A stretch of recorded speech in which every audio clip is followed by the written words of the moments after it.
Ding dong merrily on high, and never no bells are ring. Ding dong merrily on high. It's time for another podcast. It's Matt, it's Forrest, we're having fun. Time to begin. Hey, there we go. Hello, Merry. Oh, Merry Christmas, Forrest. Merry Christmas. Not even December by the time we post this, but hello, everyone, and welcome to the beginning of our festive shenanigans. Oh, it's going to be all the festivities for the next month on the old Don't Be a Hero podcast. Love it. I love Christmas. How do you like Christmas? I love easily the best time of year. It's fantastic. It just fills me with absolute joy. And do you know what? I think my love for Christmas has become way more immersive since having kids. Like I mean, the girls just kind of live and breathe Christmas. Like, we have Christmas decorations out. Well, not decorations, just like we have a little like tiny Christmas tree, like the one behind me, right? Which is a gorgeous Christmas tree, man. Thank you very much. That is a very fantastic little Christmas tree. I love that. Oh, I appreciate it. But like, we have one of these, like those ones, but little artificial tiny Christmas trees that we leave out all year. And you know, the girls keep asking, you know, when's Christmas? When's Christmas? And here we go. Tis the season. Tis the season for Christmas podcast. For whatever this is I'm wearing. You look great. It is so comfortable, mate. It's one of those Oodies.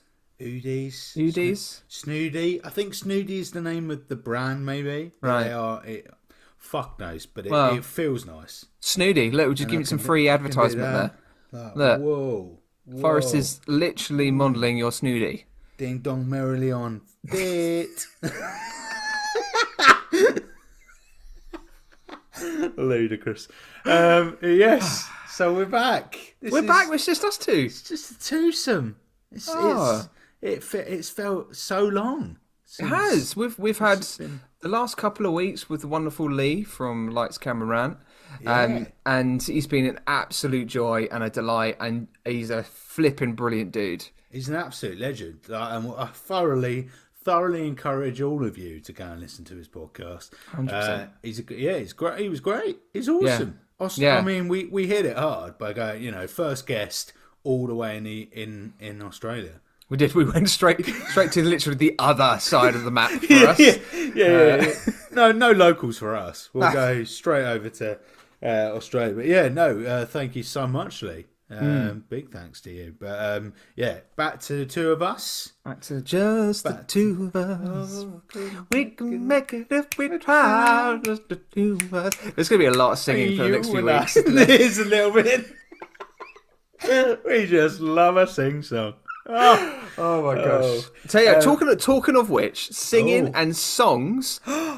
That's in a certain thing that we've just watched. Let me just step on my segue as you explain it. Exactly. Beep, beep, beep, beep. Segue on its way. Welcome to Destination Guardians of the Galaxy, the holiday special.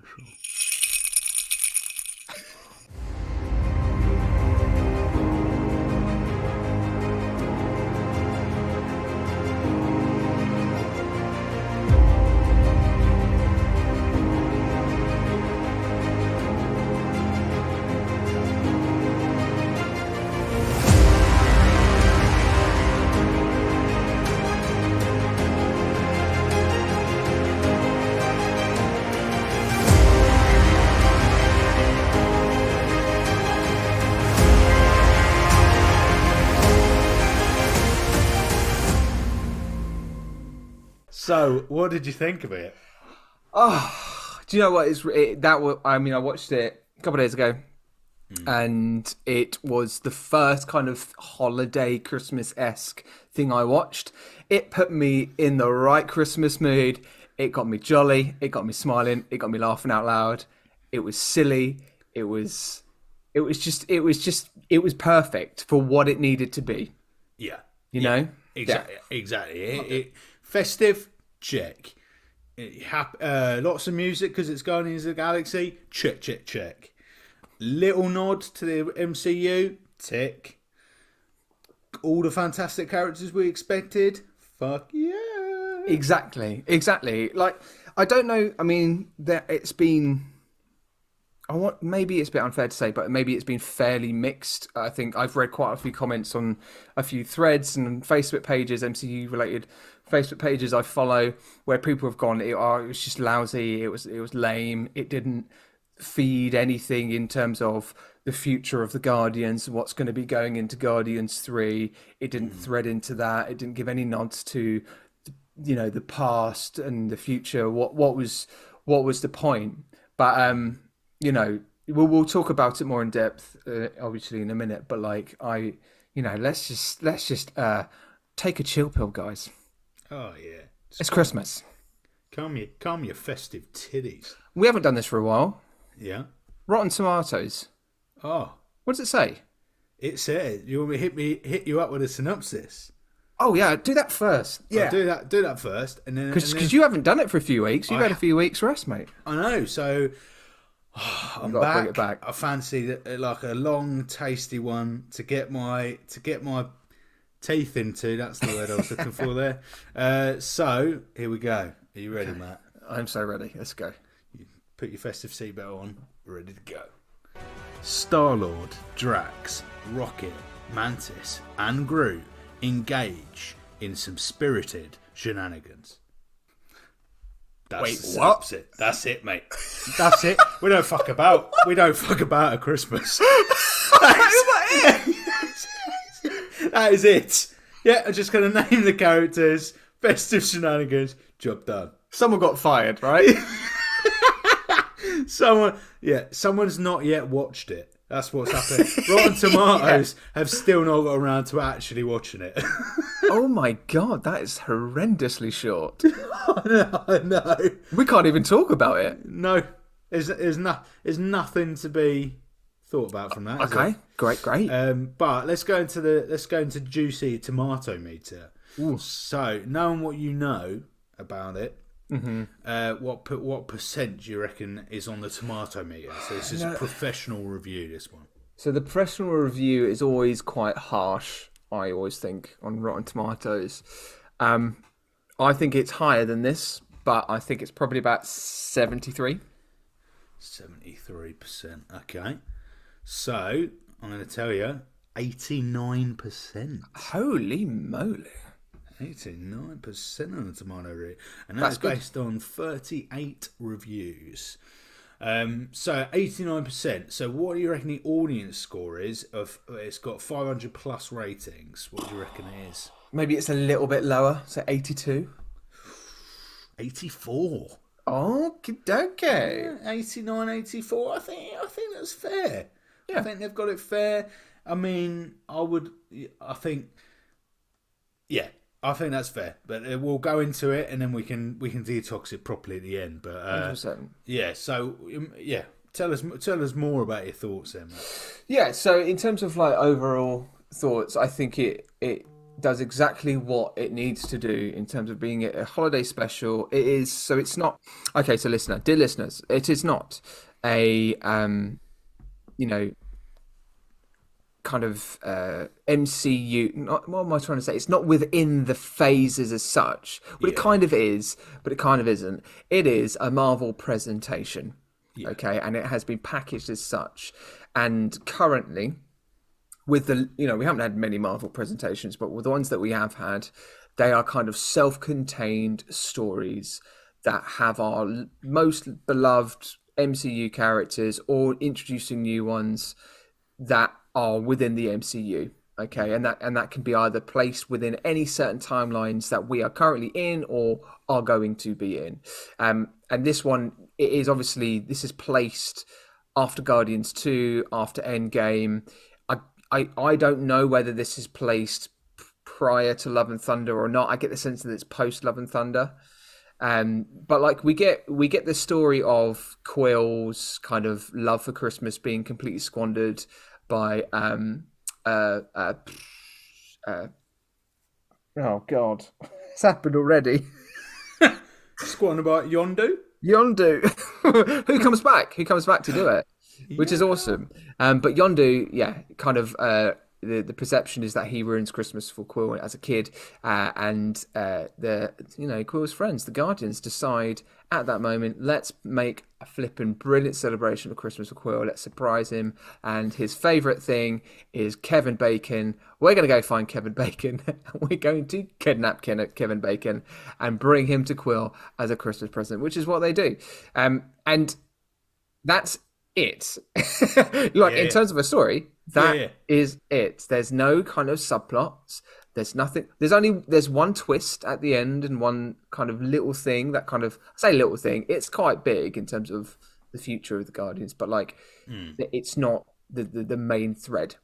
No, it's a reason why we're talking about Mantis becoming Quill's stepsister. Oh, massive, isn't it? But it's 40 minutes long, right? And this is where people's expectation of what they were going to be given. It's a 40-minute special. It's called a holiday special. You've never seen a festive version of anything and gone, fuck me, that has got every, it's got everything I want it to be from a normal superhero film or a normal thing or whatever. It's like, I don't know, it's the equivalent of kind of. So in the UK, we have Comic Relief and Children in Need, right? You wouldn't watch Children in Need and know that there's going to be a Doctor Who special and go, fucking hell, it's going to be awesome. You just know it's going to be 10 minutes of the cheapest bit of writing ever where they've just wrote something on the fly just to, celebrate the event. Yeah, absolutely.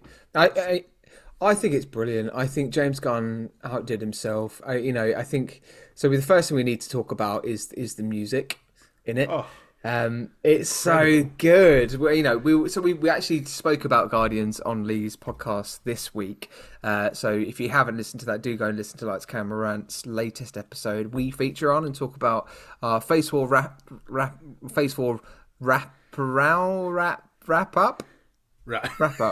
Wrapping up. Phase 4 Christmas tongue wrapping. Twister. Yeah, Christmas wrapping. Christmas wrapping. We talked about Black Panther and Guardians, didn't we? That's it. Yeah. So some of the stuff we covered in the Guardians bit, we might cover again. But the music is outstanding. It opens with I don't know what the title is. Christmas Time is Here or something.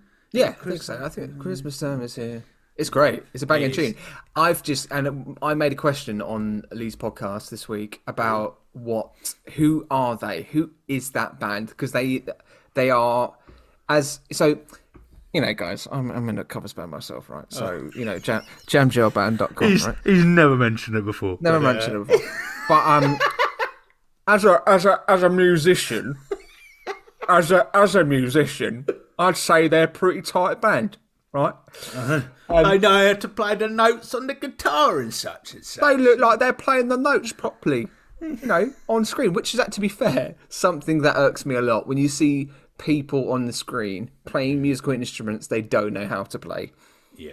Or even trying to give it an attempt. It's not them playing it. I'm like, oh, come on, really? But they're a really tight band, so they are a real band. Okay. They are called Old 97s. They're a rock band from Dallas, Texas, and they were formed in 1992. Wow, we were. So they're a genuine thing. They're an actual band, and they sounded great. So, and the song that they did at the beginning is a new song specifically made for the holiday special. But the one that Kevin Bacon sings at the end is from a previous holiday album that they did as a band in the past. That is it. That's amazing. That's great. It was incredible. It was just brilliant. What a way to start the episode, and it's unashamedly festive. And that's what I loved about James Gunn is he didn't try to go, it's a festive special, but actually you're gonna feature it in nowhere, and it's just gonna stay there. Mm-hmm. Mm-hmm. And we're just going to keep it in the Guardians world, and that's it. Little glimpses of we're going straight into Christmas, straight in. Give the context of why we'd be talking about it, why Starla would be thinking about it. What did you think about the animation, the way they told Yondu's part of the story? Yeah, so the beginning, so it starts as a kind of a festive animation, doesn't it? I feel like it tried to sort of mimic a bit of a Disney kind of old cartoon beginning bit, but I didn't really like it. And it wasn't the fact. Well, maybe a little bit the fact that it was animation. I definitely would have preferred it to be live action, just in that moment, just so we can get to see Yondu again. I think that would just be nice, and to see a young Quill in person. But the animation just didn't look right. It was a bit jolty. Yeah, one thing that I really loved about it was it jolty because it was traditional stop frame animation. I don't know. Was it? It kind of made me. It looked like it was because there's a whole thing, isn't there, where you can get animation, but it's not. It's still CGI'd and it's not hand drawn animation in the same way, right? Where, yeah, I mean, my terminology is all over the place at this point, but I know what I'm saying. Is that there's that, and that's why the newer uses of animation aren't quite as like seen in the same regard as old school, where they used to they used to hand draw every little clip, and then it moved in that way, right? And I feel like that's why it was juttery, and if they did, and if they have done it the original way, then massive kudos, because actually time it takes to create like material like that is brilliant.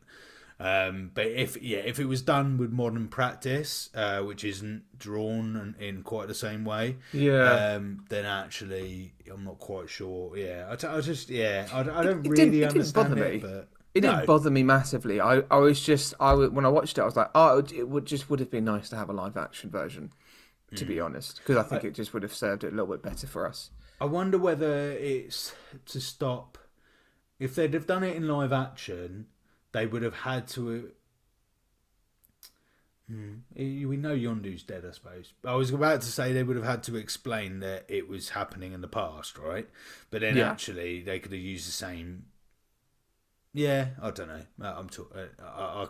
I'm gonna cancel that thought out in the middle of me saying it. Is that you cancelling a gripe? Cancelling it? No, because I don't think it's a gripe. I've really enjoyed the animation, so cool. I was actually all supportive of it. Yeah, mine's not a gripe. It's just a preference, I think, for me. Yeah. I think, and it started off amazingly. Okay, And I think, the first bit we don't stay on nowhere that much, do we? At the beginning, we kind of go straight off to Mantis and Drax, who in this episode, both of their acting is just great. Like they well and truly sit in the characters for the whole episode, and they're just hilarious. Like that relationship is brilliant. It's so good. So I just when we went through Guardians 2, we discussed about kind of the introduction of Mantis and kind of and that scene with Drax laughing at Mantis and just this kind of weird friendship that's sort of aligning. And I really loved that, and I loved it so much to the point that I was like, I just wish we had more of this. And here we had it. We got service from this. We basically got a Drax and a Mantis duo like episode effectively, and where it was just so comedic, and the stuff that they got. I mean, the stuff that they got into, the fact that they broke into Kevin Bacon's house. One of my favourite bits is that when Drax falls in love with this inflatable elf, and then Mantis takes this massive human-sized sugarcane and thinks it's a human as well. Yeah. And they just invested it so much. It's so good. It's brilliant, and they were, even when Drax starts killing humans or whatever, and then Mantis is in that flipped up cop car, and she's like, yeah, but is this a human? Is this a human? It's just genius, really good. Yeah, so good. Really good humour with them too. The moments when they went into the gay bar and they ended up getting drunk. was brilliant. I think the shots, the kind of sequence of them taking all the shots and stuff was brilliant. And there was a guy that was like, "Hey, do you want to dance?" And Drax like, "I do not dance. Do you want to drink?" Yes. I was like, "Yeah, that's our Drax there." I was wondering whether he would end up dancing. Well, yeah, and I was wondering how far they were going to go because, in fact, they made it obvious, quite clear it was a gay bar, and then I was like, oh, okay, and I didn't know where they were going to go with that. Like it could have gone because it could have gone in multiple different ways. With Drax or with Mantis. They could have been quite. And I can imagine James Gunn being that type of person who would like go, actually, like, I'm going to go proper fucking left field, and you won't expect what's about to kick off here. Can you imagine just sort of like Drax Mantis orgy just sort of like emerges just in the middle of that. Just yeah, I bet you he pitched that. He pitched that to Disney, and they were like, it's not very holiday-esque, is it? Well, I think you're going a bit far there, James. I got to be honest. Our regular viewership won't take too kindly to this kind of behaviour, even though it's 2022 there, James. All right, but we can't accept that. Thank you. You'll have to go to DC now, James. All right, you go to DC and look after them over there. It's just, I think Mantis like character development, I think in this holiday special was great to see. Obviously with the secret of being Ego's daughter as well, was something that was mentioned in the early parts of the episode, and then kind of was there throughout and became a motive for her to cheer up Quill from a sister's point of view, which I thought was just lovely. And just her temperament as a person comes out way more. Like you find her with a short fuse, like having to go at Drax quicker, having to go at Kevin Bacon. And then, the moment when they abduct Kevin Bacon and they talk to him, go, "Oh yeah, so this time when you saved people from dancing," and you're like, "No, that's me playing a part." "Oh, and this other time when you no, that was me playing a part." "Wait, are you an actor?" Oh, that's disgusting. Oh my God. Oh God, no. I think, do they say it's deranged or something like that? just Dave Bautista's like way of like pulling that Drax face is just fucking incredible. So like good. It's so good. That whole scene is just so funny because of the facial expressions that Dave Bautista and so who is Mantis? Pom Clemente. Pom. Pom, that's it. Pom, yeah. What did I just say? Plum. Plum? Pom. I don't know. Yeah, Pom. Lovely. But yeah, great. I'm glad we've established that. But yeah, that was amazing. Kevin. But yeah, what do you think of Kevin Bacon in it? Do you know what? I spent the whole holiday special when he was on it going, is he already in an MCU movie? But maybe he isn't. My mind, like I spent the whole kind of episode thinking, okay, he's definitely been in an MCU movie. He's definitely been in one, but I don't think he has. I think my brain has told myself, because it's Kevin Bacon, he must have been. Because everybody's been in the MCU at some point by now. But obviously he is now. But so he has. I've got an answer for you.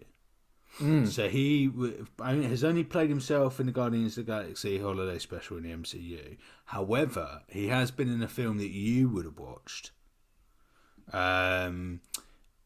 He portrayed Sebastian Shaw in X-Men First Class. Ah, yes. So maybe that's where you've seen him in a superhero. Yes. His superhero. Is that a superhero, Sebastian Shaw? No, I think it's, if I can remember, he's some sort of authority figure of some sort. Figure. Is it a authority figure?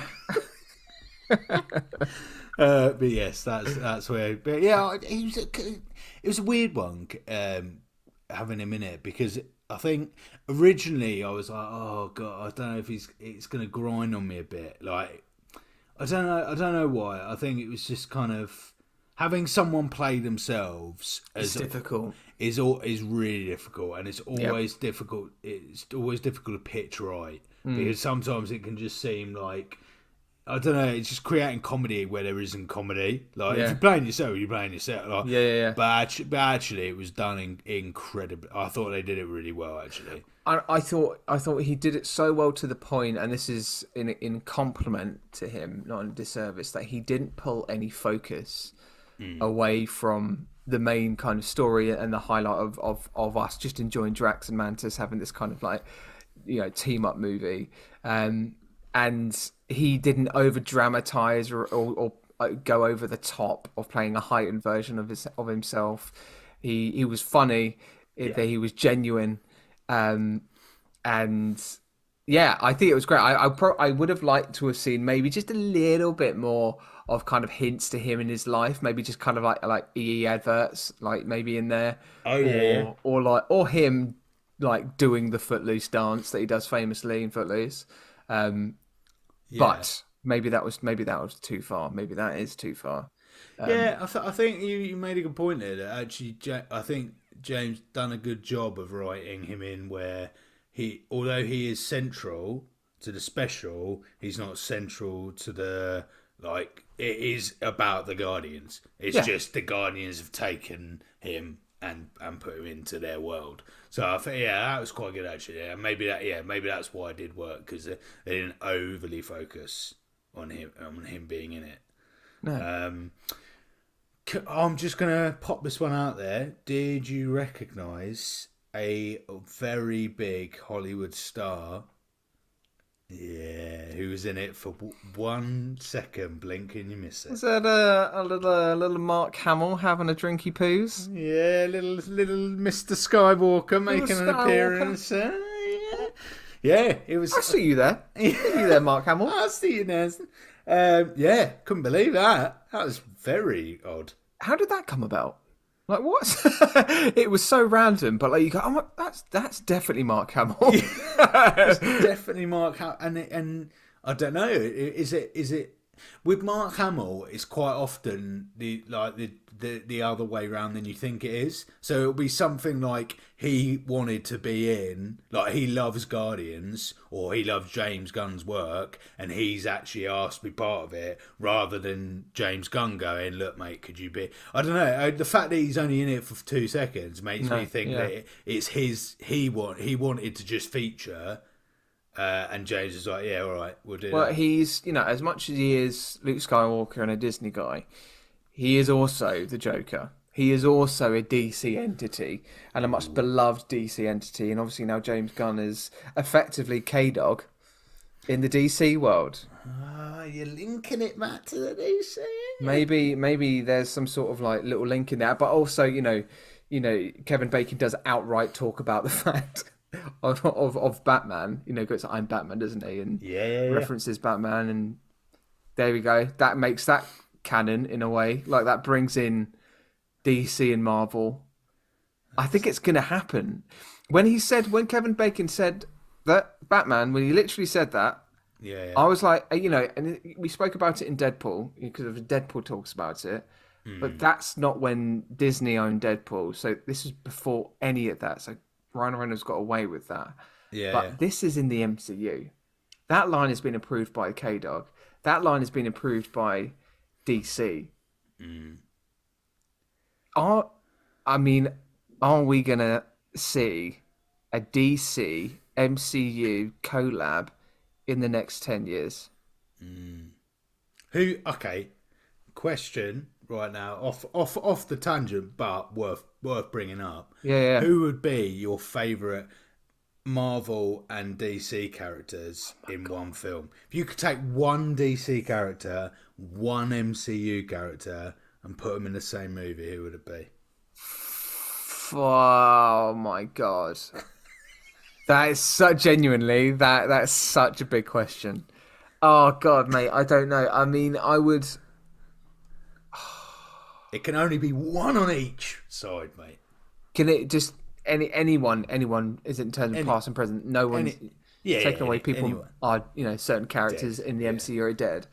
I would. Oh my god, I would love to see Iron Man and Batman, Tony Stark and Bruce Wayne, Oh, two billionaires, entrepreneurs, They're just two guys using tech to be superheroes to just absolutely duke it out and just kick the crap into each other. That, I mean, let's be honest, that would be Battle of the fucking. Billionaires, you know what I mean? Like it would just be so cool. Oh my god, that would be genius. Oh, I'd be on board for that. yeah, yeah, yeah. Oh, yeah. Yeah. Thank you very much. Yes, please. But like, I don't know. I feel like as a very subtle line that was a very clear reference. We are acknowledging it now. Yeah. We are at a point where we are acknowledging that there are other superheroes from a different comic and a different universe, but we are in the multiverse now. We have opened it up. So what? So there is no limits. Theoretically, no limits. It could go into any kind of crossover. There was even a moment where Drax had an argument with a Transformer. What, in this? Yeah, when they see all the little characters, the Hollywood characters, and they see Captain Marvel, they see Captain America. Mantis jumps at Captain America and goes Steve, and jumps at him, and then Drax goes, "You killed my cousin," to the bot, and I'm like, that's a Transformer, isn't it? Surely. So now we're acknowledging there's Transformers, and also Jack Sparrow's in it as well. Are we acknowledging Jack Sparrow now? Jesus Christ, it's all opening up, mate. It's all, we're just opening up the whole fucking shebang, mate. That'd be incredible. As much as we've been going, yeah, it's such a light, really easy watch. Nothing really to worry about. We are really digging deep into this, that particular moment. As James Gunn has pretty much confirmed there's going to be a DC MCU crossover. Yeah. Wow. What about you've got Flash and Flashpoint as well? Is he gonna fucking accidentally come into the MCU? And meet Peter Parker? I don't know. I think ultimately this is going to lead, well, it can't now, can it? I've just realised, very sadly. But the thing that we've all been waiting for, right, would have been a Doctor Strange and Professor Snape, right? What? That's obviously, that's the broader, get everything involved. Fuck all of the lore Professor of anything. Snape? And just combine, magic versus magic, mate. That's what we really want. I'd go for a Doctor Strange and Sherlock. Doctor Strange and Sherlock. Benedict on Benedict. Benedict on Benedict. Fucking hell. Oh my god. Well, at least if you had Holmes as Martin Freeman, yeah, Holmes might. If Martin Freeman might be able to actually make the other Martin Freeman more interesting. Do you know, this is completely unrelated, and we're going off on a tangent here, but I love Sherlock so much. I love Benedict Sherlock and what it's done for BBC, and in terms of just playing bloody good drama. Speaking of which, in terms of villains, Andrew Scott's Moriarty, oh my, is unquestionably perfect. That is outrageously good. It's peak villainy. He immortalizes that performance for me as Moriarty, and I would flippin' love to one day see Andrew Scott in the MCU as a villain. You know what? A film with Moriarty and Loki would be the most mischievous, mental film ever. Imagine. If Andrews, do you think Andrew Scott would be a good Doctor Doom? Yeah. Is he too sly? I think it doesn't really matter, does it? Probably, but it definitely is too sly. But who could he? Who could he be? Who could he be? Okay, dear listener, listen up, dear listener. Okay, if you're thinking about this and agreeing with us in terms of Andrew Scott just being just a generally great guy, where would you place him in the MCU? What character? Doesn't have to be a villain, it could be a hero. But where would you place him and put him in a cast for the MCU going forward? Let us know. Do you know? I think he could have. He can do a good American accent, can't he? Oh yeah, yeah, I think he would have been. He would have made Justin Hammer more interesting. Because could you yeah. imagine him against Robert Downey Jr.? I think Yes, actually that pairing would have been sick. that's a really good idea. Oh yeah. Just Oh, that K would have been Dog, you that would messed it have been up. amazing. Justin Hammer, him having the science like, oh yeah, That would have that. been great.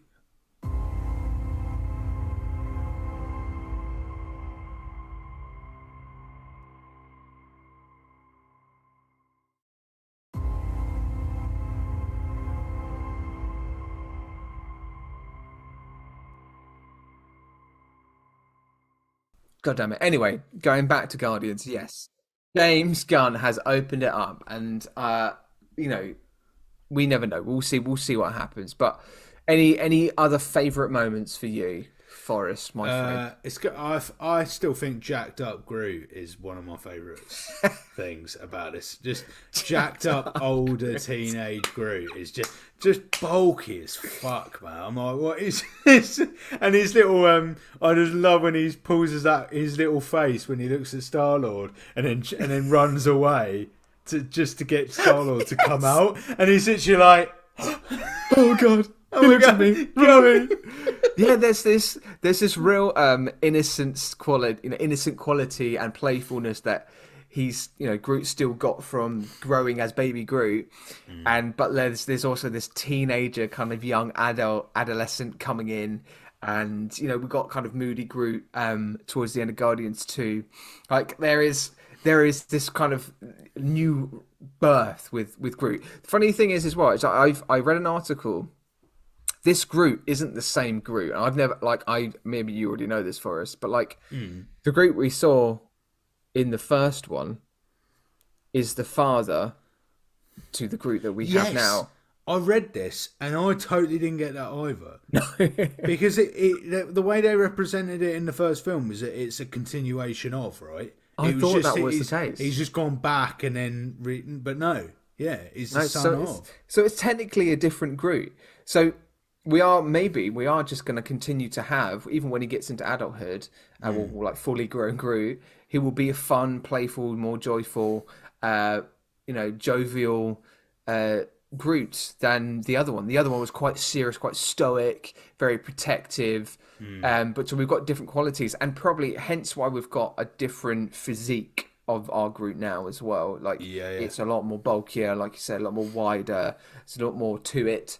It will probably. I don't think he won't be as tall as the first Groot, but it'll be kind of more Hulk-like in a way, which might be quite cool. Hulk Groot.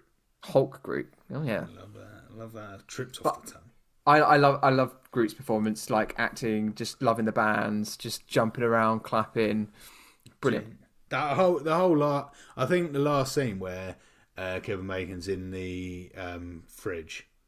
Yeah, yes. And then it literally like Star-Lord's doing his nutting, like what the fuck have you just like? It's just, that whole scene's brilliant. Nebula's brilliantly funny in this. Oh my god, Nebula! Did you catch Nebula's dance at the end? No, She just ends up doing a little bit of a dance, and that was the height that gave me life. Just seeing her do just kind of really rigid dancing. oh my god, Nebula's lighting up. Nebula's got a heart. She's like the Tin Man. just like the tin, just like the tin, Just like the Tin Man. Yeah, She didn't have a heart, and now she's got a heart. yeah. And she gave Bucky's arm to Rocket because she has a heart. She got, but also I think I don't know if it's the fact she didn't have a heart. She was just surrounded by the wrong people. Yeah. Because she was only an arse because of the people she was with. Because she just she changed quite. I don't think she actually does have a heart, to be fair. Well, yeah, She's all machine. I'm interested in what Nebula's story is going to be in the third film. I think we might get. I think we, generally speaking, we're going to get more layers from the other characters, like Nebula. Obviously, we're going to get more Rocket. We've got more from Mantis in this one, so that's kind of done and dusted. I think we'll probably get a little bit more from Drax. and Nebula as well. I think you're right, mate. Yeah. Yeah. And so what? Yeah, what did we think about the half sister sitch? Yeah, so the big reveal at the end was utterly heartwarming. Like it was just so lovely. Like I thought at the end when she says I'm your stepsister and there's this kind of like long pause. I thought he was gonna react very differently and be like, no, no. Or crack a joke.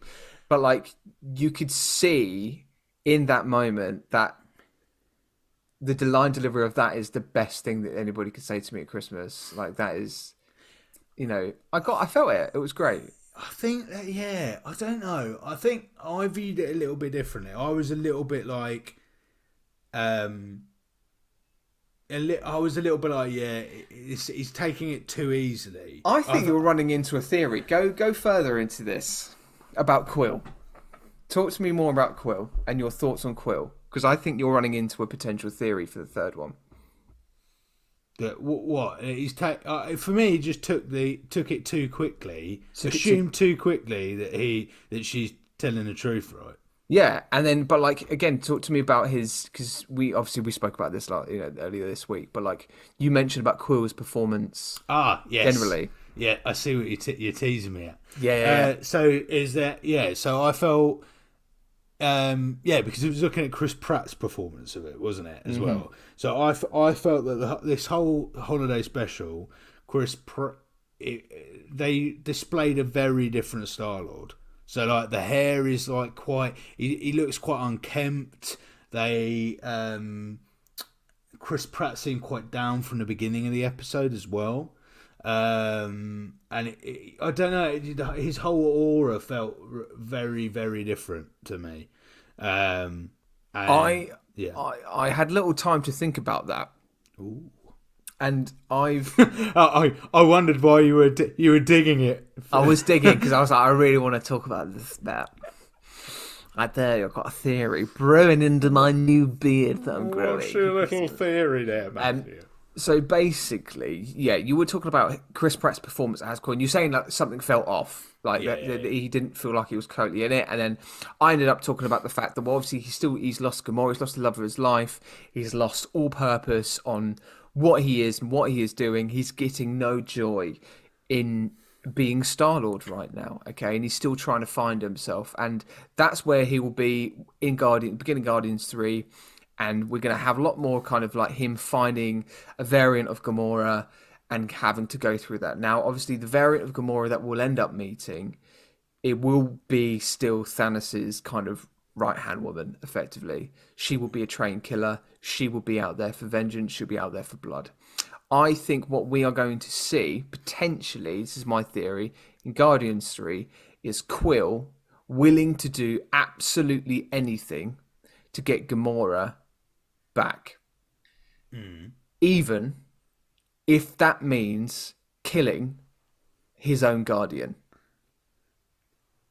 I've got a feeling, potentially, because we're getting Adam Warlock. Adam Warlock's going to be in it, and he's not necessarily he's not an evil character. He's perceived, as something dangerous, but I think we're going to have Adam Warlock unleashed because Quill's going to lose his shit and team up with an evil Gamora, and they'll end up taking out a Guardian, and we'll see the clock. I think you were touching on something where I feel like what we saw in the holiday special is this kind of dark space that Quill's in. I see. And I don't think Quill's going to get out of this dark space until he finds Gamora. But the Gamora we'll meet won't be the Gamora he fell in love with. So he's going to have massive conflicts here. So it will be genuinely interesting to see how this plays out. But I just got a sense that he's going to turn a little bit evil or do something he's going to regret in the third one. This is my theory. Interessant. What do you think? Two things are running through my head. One is the emphasis on Rocket. Yep. So we already know that there's a flashback for Rocket. Yeah, it is Rocket, isn't it? Yeah, not Groot. Yeah, it's Rocket. Flashback for Rocket. So we know that there's some kind of element there, which could tie in quite nicely. Yep. Although the fact that, they literally, him and Groot only pair up with Star-Lord in Guardians 1, right? They don't even know about the guy before that. Yeah, that's true. Yeah. So, and then, but also it's the Star-Lord wasn't displaying this in Thor. No, but I wonder whether that's a misdirection. But again, we don't know how long has passed since Love and Thunder and the holiday special, if that's within that placement in the phase and canon of the MCU. Yes, yeah, that is true. Yeah, I don't know. I mean, I'm intrigued. I can't dispute to you that there's not something off. There was something off with Core's performance, and whether that's just him, Chris Pratt being told like you're in this depression, you're in dark times, and he really lent into that. Yeah. But I just don't know. I get the sense something's gonna go wrong. Like he's gonna fuck up, and then Adam Warlock's gonna come in, and then there'll be this kind of like massive fight between Adam Warlock and Star-Lord. And you're going to be like, I'm kind of having to side with Adam Warlock. Or, there'll be something like that happening, I have a feeling. Yes. Yeah. Do you think they would go down the Gamora? Would there be so much of an emphasis on Gamora in the third film? She had such a big narrative in Infinity War. I know. She had such a big focus already, and we had such a big focus on Nebula. We had and it. I don't know. I feel like it kind of died with Thanos. Do you know what I mean? Like that saga is done now. But yeah, it's interesting. It's interesting, isn't it? It's very interesting. I think where Guardians 3 is going is very interesting. I don't think anyone can really guess what the true focus is going to be. I tell you what, dear listener, if you're listening to that and you've got some thoughts on that in particular, do give us an email on don'tbeahero@gmail.com on what your thoughts might be on theories of what's going to happen in Guardians 3. And we've got a highlights episode coming up just towards the end of the year as well, that maybe if you've sent an email, we'll read those theories out as well, and any emails that have been accumulating throughout the last few weeks as well. Because what was it in Thor that the Guardians were up to?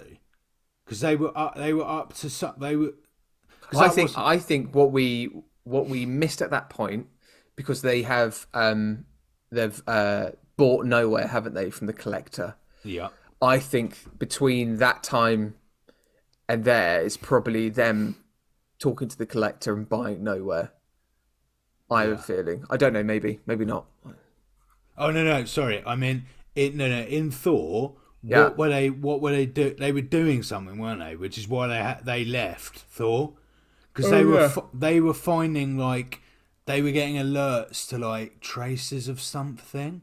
They had a specific storyline that the Rocket was like, oh yeah, we're gonna go off and do that. What the fuck? I'm gonna have to watch that now. Oh, although I'm reading Thor: Love and Thunder originally had more Guardians. Apparently, there was more Guardian scenes, which probably would have made that a film. Oh, that would cut substantially better. Yeah, with more scenes that were cut. Oh, really? Expectation due to. Yeah, I'm intrigued. I'm intrigued. I can't remember what the reason they were finding traces of something. They were tracking something, and that's what led people after Thor in going, okay, that's what the third film's going to focus on. But I can't even remember it. But the next time we talk about this, I'll find it. We'll find it. But yeah, in terms of characters and sort of like secondary characters, we haven't mentioned Cosmo, the dog. Yeah, Cosmo. The Russian experiment. I think we'll probably get more from that character from Rocket as well. Kind of, they're both experiments, aren't they? So they've both been used for kind of the same means in a way, and but being treated differently maybe. So I think we'll probably get a little bit more there. I think it's quite a nice little relationship. I think, Rocket's found a pal in Cosmo, maybe. Will there be some jealousy there from Groot? Oh, maybe. Oh, that'd be quite funny, actually. Yeah, maybe Groot gets a little bit jealous that we're left out. Yeah. Quite funny. Like, yeah, that'd be interesting. Interesting little move. And then maybe that's what feeds into Rocket's backstory. It's like Groot's like, remember when we used to, and you're gonna get like mini Groot and mini Rocket. It would be hilarious. That'd be so just good. running through the grass. That was so That'd be good. sick. Yeah. So I think I think we've kind of, I feel like we've kind of spoken about it all, really. Do you have a favorite secondary character? Favorite secondary character, probably.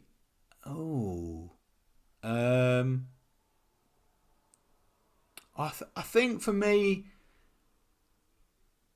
do you know what? I actually genuinely enjoyed Nebula in this so much, and she's in it like for what, 3 minutes max. Not much time, but it's great. I thought her little bits were brilliant, really funny, and I quite like how they're using her character within this universe, because the actress, is it Karen Gillan? Yeah, Karen Gillan. Yeah. You're a fantastic actress, really, absolutely outstanding actress. So I think for me, I would rather have more Nebula and less Gamora in the next film. And that's probably quite controversial. I know a lot of people like Gamora, but actually Nebula I found to be far more interesting. So I'd really like to see kind of Nebula brought in a little bit more. Just because I think then she's gone the full cycle, hasn't she? She's gone from absolute oh god, she's against everything, to standing up, and fighting for Star-Lord would be something else. I think that'd be great. Going off on again slight tangent, but do you think we'll see Thanos in Guardians 3? Can we see Thanos? Oh, if they're going back, are they going to go back in time? Are they going to be going through different variants and whatnot? I don't know. Yeah. Different timelines. I think if we see Thanos, I'd like to see Thanos in a different, with different superheroes. Could you see like, imagine like we got like in Ant-Man, Kang, turning up in a different variant world, and then just like Thanos turns up and he just absolutely obliterates Thanos. Yeah, I can definitely imagine Thanos being in Ant-Man. And to be honest, I imagine that more because Marvel can use that as a coup to get people because people will be fucking screaming about that. It's because they know Ant-Man's going to be they're not. I'll be interested to know how successful Marvel think Ant-Man's going to be, because let's be honest, it's hardly got a good track history. I know. Track record. So if anything, they're probably going to shoehorn someone like Thanos into it as a surprise, because it will get people going, I want to watch it. I mean, we mentioned it very quickly in Lee's podcast as well, but I'm a bit wary about this movie coming out. Quantumania, I'm a little bit wary, just for various reasons, about special effects as well. The visual effects of the trailers don't look amazing, but yeah, I think you're right, mate. It doesn't have the best track record as the movies, but Marvel have really invested in this, Yeah, they've gone to town, and for it to open up the next phase, they've got to. So yeah, it wouldn't be Thanos. I think Thanos will show up somewhere somehow, just because of what a fucking character. But I would least expect it for him to rock up in Guardians, just because I think that's the most predictable route, and therefore not the most likely Marvel route, I would have said. Yeah. But I'll probably be completely fucking wrong, and he'll be in half an hour of the third film. That's how they get Gamora. That's exactly it. And I'm not brilliant. Classic. It'll be Gamora and Thanos, the adventures of, wouldn't it? That would be the whole third Guardians. So you see Rocket's flashback, Thanos, Gamora, end of film. Oh my god, you'll be more upset than coming out of the Eternals, mate. That's what happened. Mate, I'll be like, what have you done to my Guardian? If the next Guardians film was shit, then Marvel really have fucked it. Talking about the holiday special, there was a nod to the Guardians as well, wasn't there? There was a little pan down from the top of a cinema which had a poster for I can't even remember the character's name, but the film guy, the Bollywood film guy, in a movie, and it panned straight down. You mean Eternals? Eternal. Yes. You said there was a Guardians reference in. Sorry, there was a Eternals reference in Guardians. Yeah. I should hope there was a Guardians. You would hope, wouldn't you? They featured with that. But, you'd hope. You'd hope. Oh yeah, I didn't see the Bollywood. No, yeah. But also hilarious that Marvel have highlighted the only interesting thing about the Eternals film. I mean, that literally was the only interesting thing, wasn't it? Yeah. But yeah, so all in all, so how much bag of crisps would you give Guardians of the Galaxy Holiday Special? Goodness, I think it played really well. I think it is a brilliant Christmas movie, special, whatever it is, presentation. I think it stands alone as a really fun thing to watch every year. That is definitely going in my collection of Christmas things to watch every year from now on. Just for the music alone. Just for the music alone. I'm going to give it. You know when you get Doritos. Oh yeah. Right, you get a bag of Doritos. Okay, yeah. You're always holding a bag of Doritos, and you know there's a good amount of Doritos in there. And they never kind of sometimes they do, but there's never too much air at the top. There's a little bit of air, not too much air. So I'm going to say it's like a good sharing bag of Doritos. So I'm going to say about 3/4, about 84%. 84%. Love it. Yeah. I'm going to go straight in a 90, mate. Oh wow, okay. I think this was. I think I'm being harsh. Fest. Yeah. I think it was joyful. I would have. What would I have done? I think to make it 100%, I would have made it an hour. I think they could have brought in another 20 minutes. I would have had more at the beginning of the film, set in nowhere. Yeah. And I probably would have tidied up the timeline. So I would have clarified whether this is after Thor or where it features. Yeah. And therefore I would have clarified Star-Lord's position a bit more. Yep. Just because that was a little bit of a hang on a minute, is Star-Lord depressed because it's Christmas time on Earth, and because that's the other thing. That's why I think partly why I don't think it's going to feed into Guardians 3. I think a lot of it was just within the motion of this, it's Christmas time on Earth. He's disappointed because he knows he's not going to get it, and because the last scene is well happy. He really is happy. So, So I think 90%. But I think for me, 20 minutes more. It doesn't need to be a full length film, and it certainly doesn't need to be a series. Nope. Could have been a special, but I would have made it an hour long. Nice, good. I like that. Lovely final critique there. I think, it's a good one. It's a good one, and I'm really glad we got to review it. Oh. I feel like this has kicked off the festivities for the old pod brilliantly.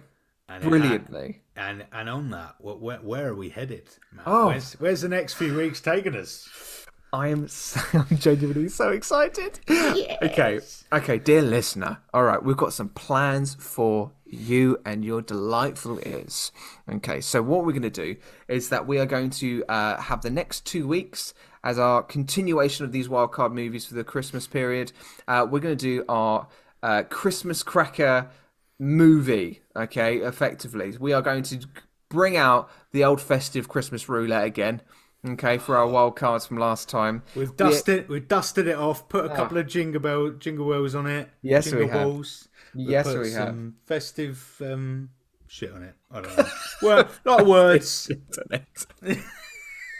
Tinsel. That's what we're putting on it. Festive shit, not actual What is a festive shit? What's in it? Turd with glitter on it, mate. Oh, fair. That's nice. That's what that is.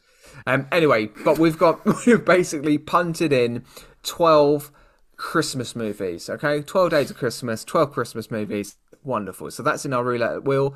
Forrest, shall I tell you what movies are on this list? Oh, please do. Okay, doke. So we have got Elf, the movie.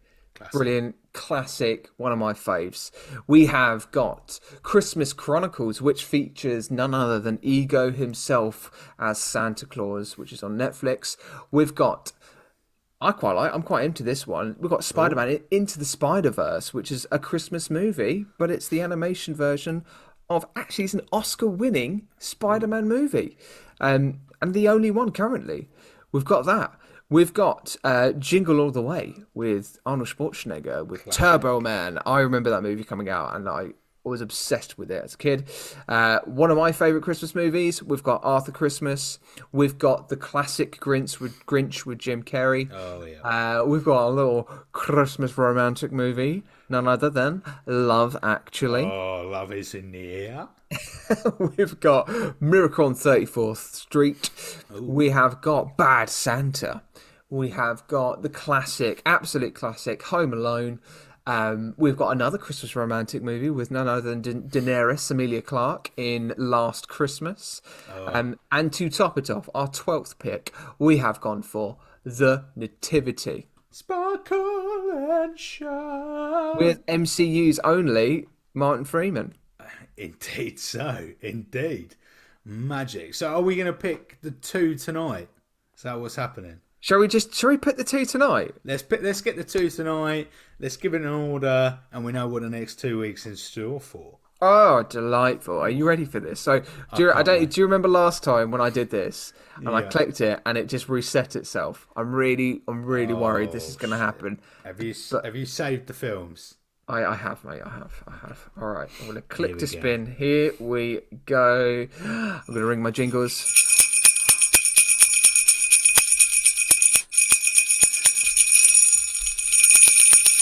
We have our first movie. Here we go. Are you ready? Yeah. Are you ready? It is none other than Nativity. Yes!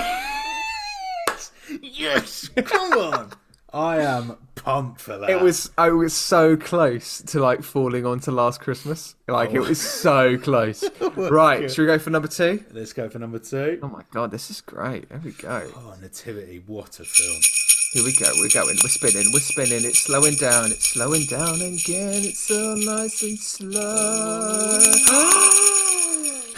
Oh, He's mate, excited. I'm fucking back. Yeah, this is great. He's excited. I'm genuinely happy with this one. It is Spider-Man Into the Spider-Verse. Wow, bish bash, but I feel like I've never seen it. So this is going to be... Honestly. Can't wait. So it's a cracking movie. Oh, we've got 2 bangers there. So we've got Spider-Man, World of Spider-Man, and the World of Nativity. Oh, okay. Which one should we do first? Shall we do Spider-Man and then do Nativity, because it feels Nativity is a little bit more Christmassy. A little bit more Christmassy, a little bit Christmas Day. Exactly. I love it. You know, we've still got a superhero-ness as well, I suppose, within, Spider-Man. So I think, let's do that. Let's do Spider-Man next week. Cool. And we'll do Nativity the following week. And that is going to be delightful. But not to forget as well, after that, we've done our Christmas Cracker episodes, my friends. Dear listener, we've also got our Christmas special coming out on the 25th of December, none other than Christmas Day. Oh, believe it or not. We are going to do a very, very special podcast for you where Forrest and I are going to drink. We're going to be merry. We're going to play some games. We're going to talk about, as well, we've got to talk about a movie, haven't we, mate? Oh, yeah, we do. So what movie are we going to talk about on Christmas Day? When we're pissed. It's got to be Le Muppet Christmas Carol. It's the Muppets Christmas Carol. And... I had no idea what you said then. I went, what? Le Muppet? The Muppets Christmas Carol. I can't wait. I cannot wait.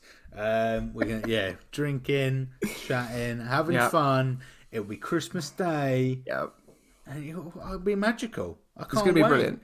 I can't wait to see one listener, Bob from Belgium, who I haven't talked about for a long time. You haven't, yeah. He's going to be the only one to tune in on Christmas Day. Oh, But like, it's going to be great. We're going to have a brilliant time. And also after that, we are also going to have a lovely New Year episode as well on the 28th, which will be our last upload of the year. And we're just going to recap everything of, this is our first year in our podcast. We haven't officially got to a year yet, but we're still in our infancy. We're just going to recap in 2022, give you our favourite highlights from our podcasts over the year. And, hopefully we'll hear from you as well, dear listeners. Do give us, an email. Drop us an email. Don't be a hero podcast@gmail.com. Absolutely. It's been a long time since I've read that. Yes. I was not confident about what that was. You weren't. You weren't at all. That was, so it's don't be a hero podcast@gmail.com. There you go. There you go. Or what's our Instagram, Matt? Don't be a hero podcast. Is it? I don't know. You've done that to me before. You've stitched me right up there. It is Don't Be a Hero podcast. Oh, is it? I got it right. It is. Well remembered. It's the Twitter that's the funny one. Oh, is it? Yeah. The Twitter's like DB. Oh, DBAH podcast. There you go. So yeah, all of our social media, clear, concise information for you there too. Yeah. That is, if anything was going to get us engagement, that will get us engagement. That'll be the love. That'll be the drop. But it has been a joy as always, Matt. It's great. I mean, make sure you go and check out as well, not only this podcast you're listening to right now, but go, if you haven't listened to it, go see Lee, go check out Lights, Camera, Rant, check out this week's episode where we talk about Black Panther, Guardians Holiday Special, on top of this, and as well a wrap up on Phase 4. Okay, do make sure you go over there and have a little look, send some love, share the love, all right? Because tis the season to share it, isn't it? Tis indeed. Okay. I feel like that's where I need to leave it. I think so. Matt's warm words about love and Christmas. Matt, have you got any very last words, wise words? Let's have some wise Matt words to leave us on this week. Last Christmas, I gave you my heart, but the very next day, I can't remember the lyrics.